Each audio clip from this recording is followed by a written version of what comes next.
Good morning children. आज हम पुनः मृणालिनी साराभाई रचित सृष्टि पाठ का अध्ययन करेंगे।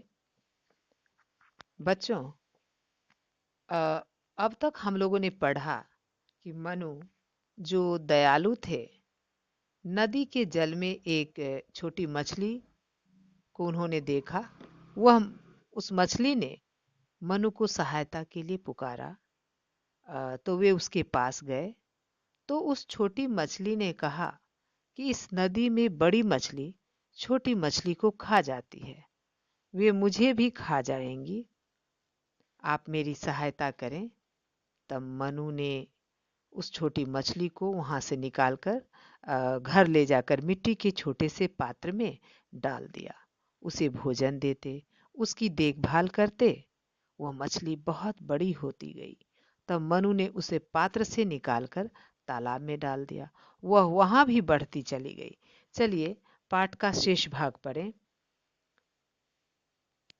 मनु समझ गए कि यह कोई साधारण मछली नहीं थी, अतः वे चुप रहे और मछली का पालन पोषण इस तरह करते रहे कि मानो ऐसा काम करते रहे हों। मतलब मछली की वो देखभाल करते रहे। जब मछली तालाब की दृष्टि से बहुत बड़ी हो गई, तब मनु ने उसे ले जाकर नदी में डाल दिया। मन तालाब से भी वो मछली बड़ी होती गई, तो मनु ने उसे ले जाकर उस बड़ी मछली को नदी में डाल दिया। गंगा एक पवित्र नदी थी जिसमें किसी मछली को कोई हानि नहीं पहुंचती। इस पर भी मछली को संतोष नहीं। अब मछली को उससे भी संतोष नहीं हुआ। प्रभु, वह मनु से बोली, आपने मुझ पर बहुत दया की है। मुझे नदी में बहुत घुटन होती है, मेरा शरीर विशाल है, कृपया आप मुझे समुद्र में ले जाइए।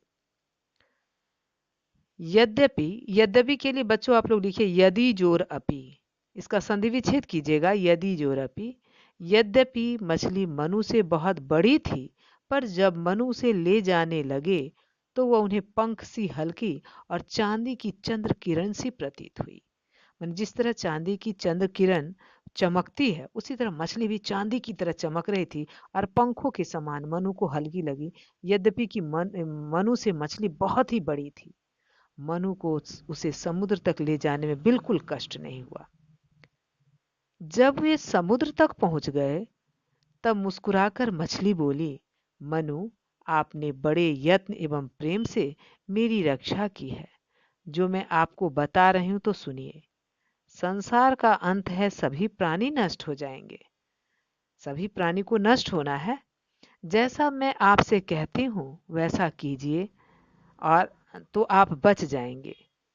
एक नाव बनाइए, उसके चारों एक लंबी रस्सी दृढ़ता से बांध लीजिए। हर प्रकार का एक एक चीज बीज लेकर सारे बीज एकत्र कीजिए। तो मनु ने उस मछली ने मनु को कहा कि संसार का अंत होना है, सभी प्राणी नष्ट हो जाएंगे, लेकिन आप मेरे कथनानुसार अगर करेंगे कार्य को तो आप बच जाएंगे। तो उसने कहा, मछली ने, कि एक नाव बनवाइए, चारों ओर एक लंबी रस्सी मजबूती से बांध लीजिए। दृढ़ता मतलब मजबूती से। ये हर प्रकार का एक एक बीज लेकर सारे बीज एकत्र कीजिए। उस मछली ने कहा कि हर एक प्रकार का बीज लीजिए और उसको इकट्ठा कीजिए और उसे अपने साथ नाव में रख लीजिए। जैसे ही संसार के छोर पर जल प्रवाह टकराए, आप नाव पर चढ़कर मेरी प्रतीक्षा करना। जैसे ही संसार के छोर पर जैसे ही जल का वेग आए, तो आप जल्दी से नाव पर चढ़ जाइएगा और आप मेरी प्रतीक्षा करेंगे। चलिए बच्चों, गृह कार्य नोट करें।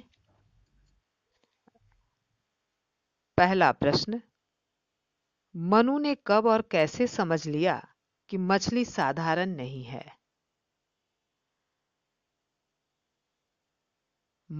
दूसरा प्रश्न बच्चों, मछली को समुद्र में ले जाते समय वह कैसी प्रतीत हुई? मछली को समुद्र में ले जाते समय वह कैसी प्रतीत हुई? तीसरा प्रश्न, सृष्टि का दो पर्यायवाची लिखिए। सृष्टि का दो पर्यायवाची लिखिए। चलिए आज के लिए इतना ही। धन्यवाद।